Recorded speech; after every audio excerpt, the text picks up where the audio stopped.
வணக்கம். திராவிட முன்னேற்ற கழகத்தின் எம்எல்ஏவிற்கு ஜாமீன் ரத்து, சிறையில் அடைப்பு. நண்பர்களே, இந்த வீடியோவிற்கு ஒரே ஒரு லைக் மற்றும் சப்ஸ்கிரைப் பண்ணிருங்க. முதல்வர் விஜய் அவர்களை அவதூறாகவும் ஆபாசமாகவும் பேசிய வழக்கில் தூத்துக்குடி எம்எல்ஏ மார்க்கண்டேயன் அவர்கள் கைது செய்யப்பட்டு 20 நாட்கள் பாளையங்கோட்டை சிறையில் அடைக்க நீதிபதி உத்தரவை பிறப்பித்தார். 2வது நாளில் முன்ஜாமீனை பெறுவதற்கு மேல்முறையீடு செய்த மார்க்கண்டேயனின் வழக்கு தற்பொழுது ரத்து செய்யப்பட்டுள்ளது. ஏனென்றால் நிச்சயமாக முதல்வர் விஜய் அவர்களை பேசியது தவறுதான்.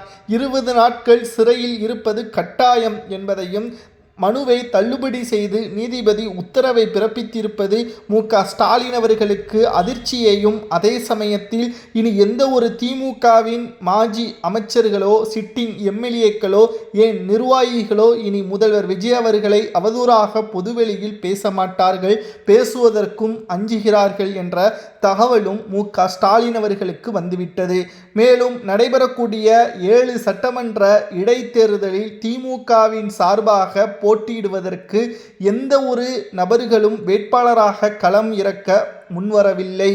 மேலும் திமுகவை சார்ந்த மிக முக்கியமான நிர்வாகிகளுடன் மு.க.ஸ்டாலின் அவர்கள் பேசியுள்ளார். ஆனால் அவர்கள் கூறுவது ஒன்றுதான், தலைவரே, என்னிடம் பணம் கிடையாது, நான் கடன் வாங்கி பணத்தை போட்டு தேர்தலில் நின்றாலும் வெற்றியடைவேனா என்று சந்தேகம்தான். அப்படி வெற்றியடைந்தாலும் நான் போட்ட பணத்தை எடுக்க முடியாது. விஜய் அவர்கள் சிறப்பான ஆட்சியை கொடுத்து வருகிறார். எந்த ஒரு இடத்திலும் லஞ்சமோ டெண்டர்களில் ஒட்டுமொத்தமான கமிஷனோ பெற முடியாத அளவிற்கு ஒட்டுமொத்தமாக மிக பெரிய அளவிலான மாற்றங்களை விஜய் அவர்கள் கொண்டு வந்துள்ளார் என்பதையும் மு.க.ஸ்டாலினிடமே மாஜி நிர்வாகிகள் தெரிவித்துள்ளனர். இதனால் அதிர்ச்சியடைந்த மு.க.ஸ்டாலின் அவர்களே தற்பொழுது தன் கூட இருக்கக்கூடிய நிர்வாகிகளை முதல்வர் விஜய் அவர்களை பெருமையாக பேசுகிறார்கள் என்ற கோபமும் வந்துவிட்டது. 3 முக்கியமான நிகழ்வுகள் திமுகவில் நடந்துள்ளது. திமுகவின் சிட்டிங் எம்எல்ஏக்கள் தற்பொழுது விஜய் அவர்களை இனி அவதூறாக பேச மாட்டோம் என்ற முடிவிற்கு வந்துள்ளனர்.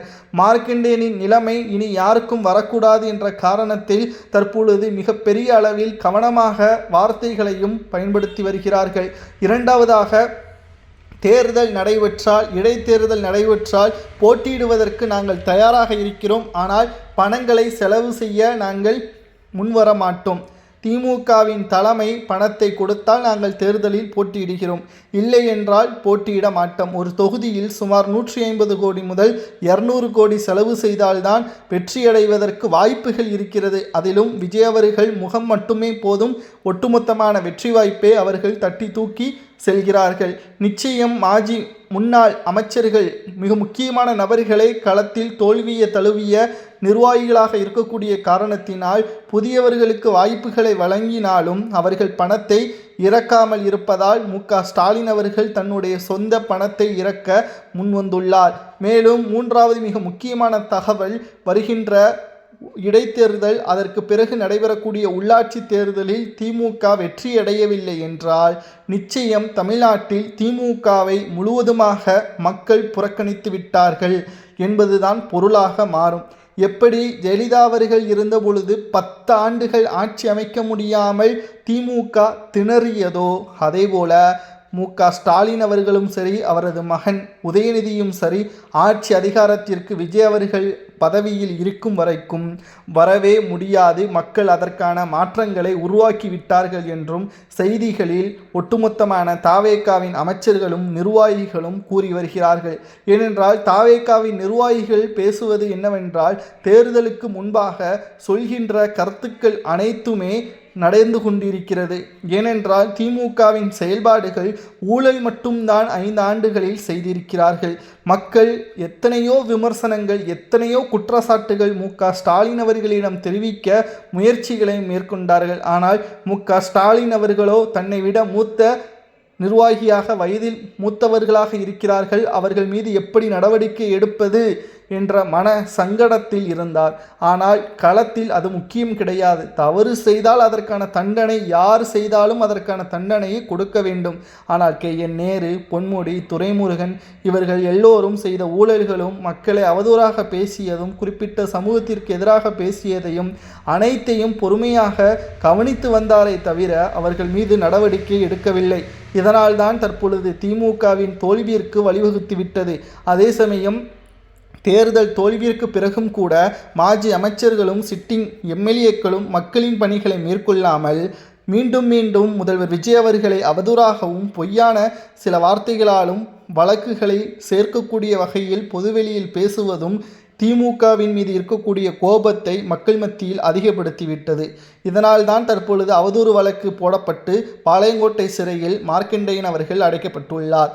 ஆனால் இன்னமும் திமுகவினர்கள் திருந்தவில்லை என்றால் தமிழ்நாட்டில் நிரந்தரமாக திமுக ஆட்சியை அமைக்க முடியாத அளவிற்கு மக்கள் தங்களது வாக்குகளை மூலமாக செலுத்துவார்கள். ஏனென்றால் திமுக தற்பொழுது 2 மாத காலமாக ஜென்சி மீட்டிங் என்று ஒன்றை நடத்தி வருகிறது. ஆனால் இதனால் திமுகவிற்கு பயனா என்று கேட்டால் இதனால் திமுகவிற்கு ஆபத்து தான். கிட்டத்தட்ட தமிழ்நாட்டில் ஆட்சி மாற்றம் வேண்டும் என்று கூறியவர்கள் 1.5 கோடி பேர். இந்த 1.5 கோடி பேரும் ஜென்சி பசங்க என்று கூறக்கூடிய இளம் தலைமுறையினர்கள். இவர்கள் நேரடியான அரசியலுக்கு வரமாட்டார்கள், வரவும் அவர்களுக்கு ஒட்டுமொத்தமான விருப்பமும் கிடையாது. ஆனால் கோபமான ஒரு சூழலை திமுகவின் ஆட்சியில் உருவானதை தான் தற்பொழுது விஜய் அவர்கள் மீது இருக்கக்கூடிய அந்த பாசத்தை வெளிப்படுத்தக்கூடிய விதமாக விஜய் அவர்களுக்கு வாக்குகளை செலுத்தினார்கள். எந்த தொகுதியில் எந்த வேட்பாளர் நிற்கிறார் என்று அந்த 1.5 கோடி பேருக்கும் தெரியாது. ஆனால் விஜய் என்ற அந்த முகத்திற்காகத்தான் வாக்குகளை செலுத்தினார்கள். ஆனால் திமுகவில் இருக்கக்கூடிய ஜென்சி பசங்க என்று கூறக்கூடிய 35 வயதுக்கு மேலே இருக்கக்கூடியவர்கள் உண்மையான ஜென்சி பசங்களா என்று கேட்டால் நிச்சயமாக அவர்கள் வயதானவர்கள் தான். ஜென்சி மீட்டிங் என்று நடத்தக்கூடியவர்கள் வயதானவர்கள், ஆனால் பெயரளவிற்கு ஜென்சி மீட்டிங் என்று கூறுகிறார்கள். இது திமுகவிற்கு பாதிப்பை தான் ஏற்படுத்துமே தவிர வளர்ச்சியை ஏற்படுத்தாது. அது மட்டுமல்ல, தமிழ்நாட்டில் திமுக வேண்டாம் என்று மக்கள் ஒதுக்கிவிட்டார்கள். இந்த 5 ஆண்டுகளை எதிர்க்கட்சியாக சிறப்பாக திமுக செயல்படவில்லை என்றால் அடுத்து வரக்கூடிய 20 ஆண்டுகள் திமுக இப்பொழுது இருக்கக்கூடிய எதிர்க்கட்சி அந்தஸ்தையும் இழந்து அதிமுக அதை கைப்பற்றி திமுக 3வது இடத்திற்கோ 4வது இடத்திற்கோ தள்ளப்படும்.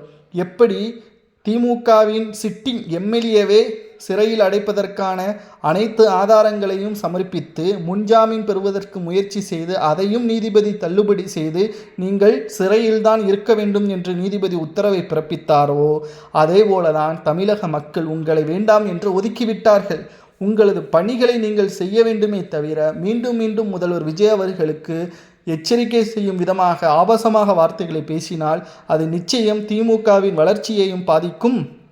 திமுக இப்பொழுது இருக்கக்கூடிய நிலைமையை விட மிகவும் மோசமான நிலைமைக்கு மாறும் என்ற தகவலும் தற்பொழுது கிடைக்கப்பெற்றுள்ளது. நண்பர்களே, திமுகவின் MLA மார்க்கண்டேயனுக்கு ஜாமீன் கிடையாது என்று மனுவை தள்ளுபடி செய்த நீதிபதி செய்தது சரியா தவறா என்பதை கூறுங்கள்.